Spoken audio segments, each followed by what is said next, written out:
Hi guys, Ian here again with Toy Box Productions. Today we're here at Mervis Diamond with Jonathan Mervis. Nice to meet you. Nice to meet you. Tell us a little bit about how Mervis Diamonds got started and your involvement with that. Sure. Well, we're a family business. It's my grandfather that started our company in the mid-1930s in South Africa. We're near where the diamonds come from. Sure. The business continued up to the next generation. It was my father and my uncle that brought it to the DC area in the early 80s, and I got involved in about 2009. Well, tell us a little bit about the product that you have here. What makes your product different and why should people care? So diamonds are very individual, and it's really a long-standing, I guess, expertise and involvement with diamonds that gives us the knowledge to help you find the perfect one for you. Maybe you need the biggest one, maybe you want the sparkliest one, maybe you want the perfect color. Everyone's got a different set of criteria and preference, and of course everyone wants to save money. So we're sort of your coach by your side, helping you do exactly whatever it is you're trying to do. Sure. Well, obviously our big demo is weddings. Sure. Tell us, are there any trends right now that you're seeing in engagement rings or wedding rings? Sure. So the first thing I would say is the metal color. White is the preferred metal right now, or preferred color. Sure. Those that can afford it are doing platinum. It's the more pure metal. It holds longer over time. It's actually softer, but it holds the diamonds. We like to say it like hugs the diamonds better. Some people are doing white gold. That would be the second most popular. And yellow gold right now is sort of the least popular. The latest trend right now is in rose gold. That it's got a little pinkish hue. Sure. And it's hot right now. I can't say it'll be hot forever. Sure. And in a few years you might regret buying it, but but it is hot right now. Such as it goes with any trends. Yeah, it's a trend. When it comes to diamonds, talk us, if you can briefly, the 4 C's. Those are kind of the big topic that everybody knows. Sure. So the 4 C's, lots of you have heard about. There's color, there's clarity, carat weight, and cut. I would say by and large, or the truth is that cut is the most important. Cut is what makes a diamond sparkle. Cut, I'll tell you, is a misconception. It's not round versus square, or what we call princess. Sure. Cut is the precision of the angles. To get a well-cut diamond, and that's really what I think everyone wants. Most people tell us they want a sparkly diamond, and that's about the cut. So I always tell people, don't look at carat weight only. If you're just looking for weight, I will give you a raw diamond coming out of the ground, bam, 2-carat diamond, take it. Because to get a raw diamond to what we call a rough diamond, to its polished ideal shape, you lose about 45% of the weight, and that comes off it. I always tell people what's important is what you can see with the naked eye, not with a microscope. So I like to move down the clarity scale as much as possible, saving money up until the point where you can't see it with the naked eye, or maybe you can just barely see it. Because all the way down, all those savings, you can put into something you can see, which is size and cut and brilliance. Quantity isn't always the same as quality, necessarily. Exactly. Talk to me a little bit about how people can save money when it comes to shopping for diamonds. One way you can save money is get the ring that creates the right overall setting. There's a pun there because we call the ring settings too. So a halo design means the little diamonds around the center. That can create a picture frame around the diamond that makes the diamond look maybe 30% bigger. So sometimes you can get a bigger overall impression by a halo.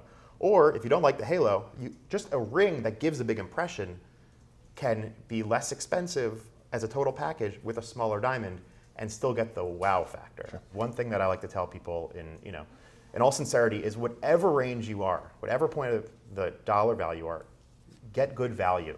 If you're going to spend $50,000, get something that's worth every penny of it. If you're going to spend $2,000, get something that's worth $2,000. But I think the mistake you would make is say, well, I only have X amount. I'm going to just get sort of the biggest, superficial best deal. When in actuality, if you go for the cheapest price, you're not getting the best value for your money. Sure. 2 more things. Sure. One is don't overspend today. Okay. I mean, there's my overall rule is don't go into debt. Don't have a terrible life and eat ramen noodles for the rest of your life because you wasted your life savings on a diamond. So we have a program, and I recommend you work with a jeweler that's got a similar program if you don't want to work with us, that we will give you 100% back on your diamond in the future. So go with what you can afford today. And then 5 years, 10 years, 20 years from now, when we've been around 80 years, so we're not going anywhere, bring it back, we'll give you 100% back, and you can trade out for a bigger one. Nice. So that's sort of the easiest thing to say. Yeah. And last thing I want to say is financing. We do financing, just like when you buy a car, a Sure. lot of people, you don't pay in cash all at once. We work with different financing companies and we make it very easy. Well, that's a good segue into my next question. What Is it still the same general rule of thumb that 2 months or 3 months salary is what one should kind of set aside for an engagement ring? So I think of our generation. People don't want dogma. Don't tell me what to do, marketing companies. So do what feels right for you. I'll tell you our average. I'll tell you what people in the country are doing, but you do what's right for your relationship. What would you say your best piece of advice for couples is?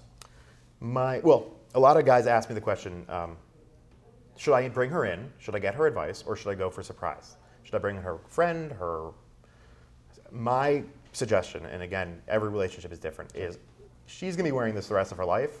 Get her input. Absolutely. Where you want that input to end in terms of, do you want it to be buy it the day of, or get some ideas and then say, all right, thanks a lot. I'm going to go finish the process on my own.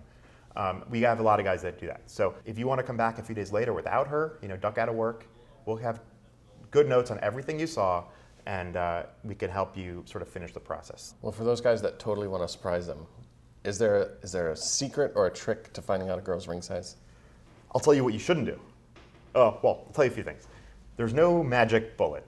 I can't say take her shoe size, multiply by 3, divide by pi. Doesn't work that way? No. What I've seen some guys do, and it doesn't work, is take a ring she wears in the other hand and think, oh, it's ring finger, it's the same. Generally speaking, the dominant hand, the fingers are slightly larger, just stronger muscles. Okay. So if you wanted to go down that route, take a ring from our other hand, just do the adjustment.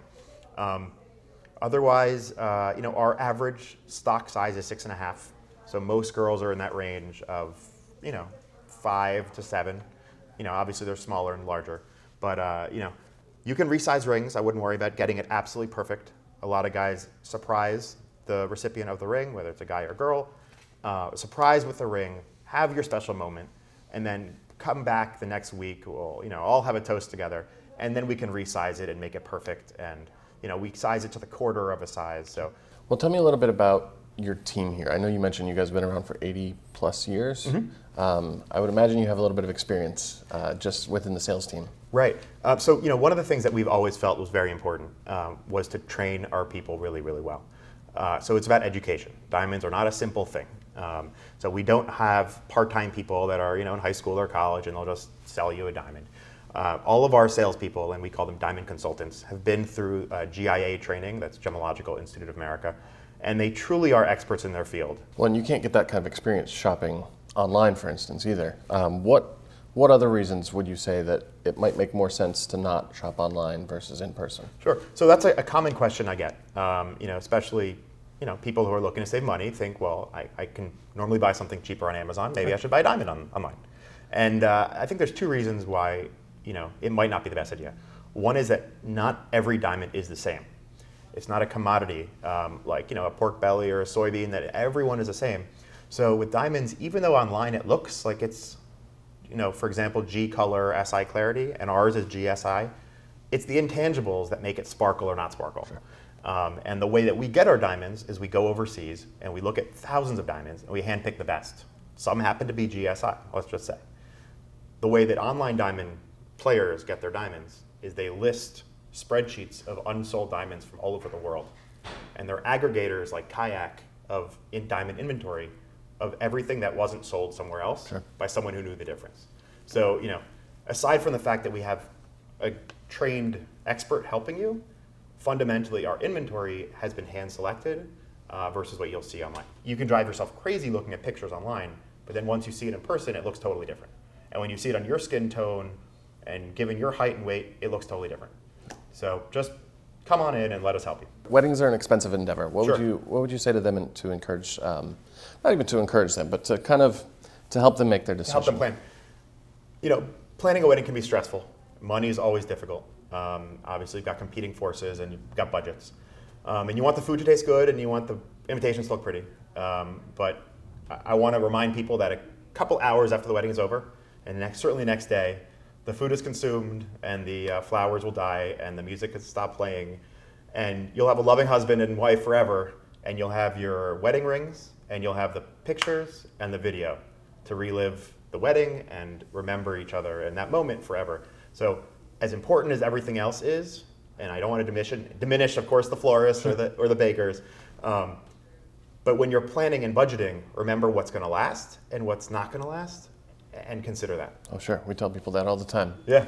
Any last final words of advice for couples? You know, lots of people come out of the woodwork and they say, hey, it's about that time to get a diamond, and hey, John, can you help me out? And the first thing I say is, watch some videos on our website, like this one. We've got some great videos on our website, and hopefully we're going to film more. And learn a little bit. Sure. You know, just get acquainted.